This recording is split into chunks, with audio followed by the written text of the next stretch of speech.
Hey everyone, welcome to the Heel Project football channel. Now, this weekend sees Ipswich take on Man United in the Premier League. It's a fixture that I, as a United fan, can't really mention without showing you what happened back in 1995. Alistair has come up from the back. Ince is in there. Here's Cole with his back to goal. It didn't make any difference. It's the final whistle.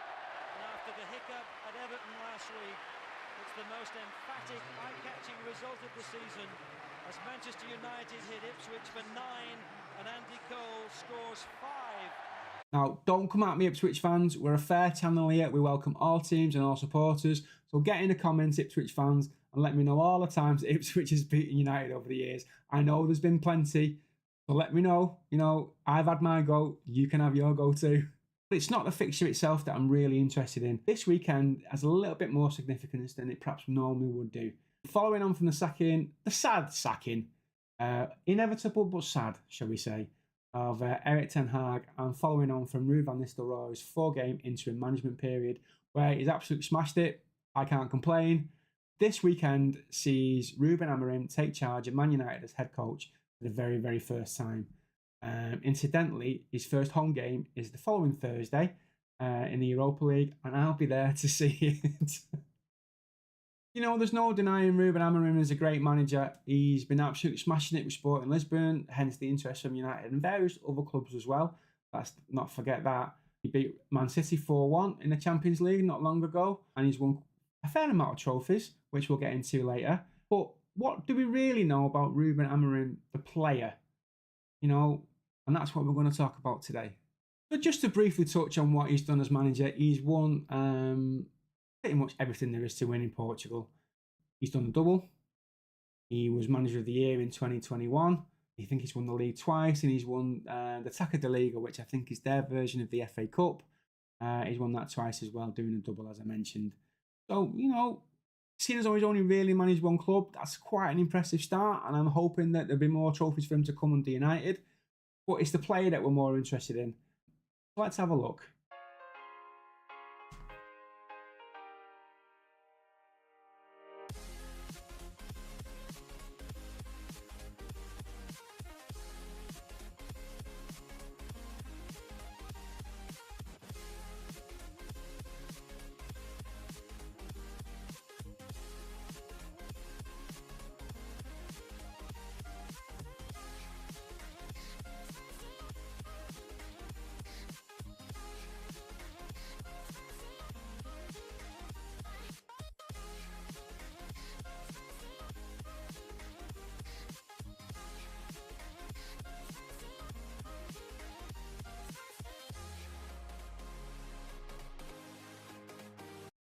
So he was born Ruben Philip Marquez Amorim back in 27th of January 1985, and he's now currently 39 years old, which is making him younger than me.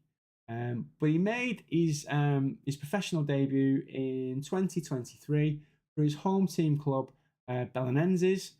If I've not pronounced that right, Portuguese fans, please let me know in the comments. They won their game 2-0 against Alvareca, and then he became a regular in midfield for them up until the end of his contract with them. In the 2007-8 season, he played 28 of their 29 league games, a total of 2,491 minutes of action, and they finished 8th that particular season as well. So obviously, you know, a regular for them. He played actually 96 games and he scored 4 goals. But as I say, his contract expired during the end of the 2007-2008 season. So late in April 2008, he signed a 4-year deal with Benfica. He was a regular starter for Benfica during his first season. He scored his first goal for them on the 23rd of November in a 2-0 away victory over Académica de Coimbra. Probably not said that right. But he went on to play for them up until 2017. He played 95 times and he scored 5 goals. He scored 4 goals for Belenenses as well, which I forgot to mention. So not a regular goal scorer. I'm trying to think, is he maybe like a Nicky Butt kind of player, perhaps? You know, he does a job in midfield, doesn't really score that many goals. United fans are going to tell me Nicky Butt scored way more goals than that. Probably did, to be fair. There was a loan spell in that with Braga as well, back in 2012, 2013. He scored 4 goals for them, and he played 30 times. So again, he's a would you say he's the heartbeat of the team? Not necessarily, I suppose. But he's a regular. He's in there to do a job, and he obviously did his job. He's not there to score goals, which is absolutely fine. I'm sure there was others around him at the time that was more than capable of doing that. There was also a loan period in 2015-16 season for Al Wakra back in the Saudi League, and he played 14 times for them, and he scored 2 goals as well. But unfortunately, he suffered an anterior cruciate ligament injury, which kept him out until February 2015. And it was then he went on and joined the team in Qatar, and kind of just didn't play for a while after that. And then once his contract was terminated with Benfica, that's ultimately when he retired and went into management. So let's have a look and see what he won as a player. So as you'd expect, playing for Benfica, one of the top teams in Portugal, there's honours aplenty. He won the Primeira Liga 3 times in 2009 and 10, 2013-14, and 2014-15. There's a treble in there somewhere as well. They won the Taça de Portugal in 2013-14, which is their FA Cup, but he also won the Taça de Liga 5 times, which is their version of the League Cup. He won that in 2008, 2009, 2010, 2010-11, 2013-14, and then 14-15. So that treble season was 2013-14, as I say. So in terms of honours, I think that's pretty decent. There's a lot of players in the Premier League that probably won't go on to make that. So I think that's really a career to be kind of proud of, I would say. 237 appearances in total, 15 goals. He did play for Portugal 14 times between 2010 and 2014. So obviously he would have played with Ronaldo at some point there. He played for under-21s, under-20s, under-19s, and under-18s as well.